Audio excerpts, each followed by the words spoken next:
अखंड देशाचा विकास न करणाऱ्या व्यक्तीच्या हाती देशाची सत्ता आहे अशा पद्धतीनं वक्तव्य करत नवी मुंबईतल्या सभेमधून शरद पवार यांनी पंतप्रधान नरेंद्र मोदी यांच्यावर हल्लाबोल केलाय।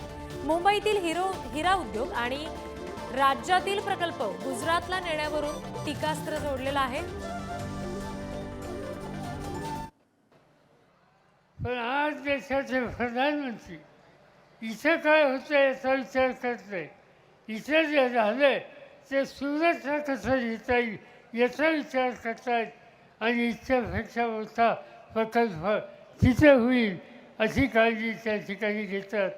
देशाचा विचार करण्याची दृष्टी ज्या व्यक्तीमध्ये नाही त्याच्या हातामध्ये आज देशाची सत्ता आहे, ही भूमिका आपण लक्षात ठेवली पाहिजे।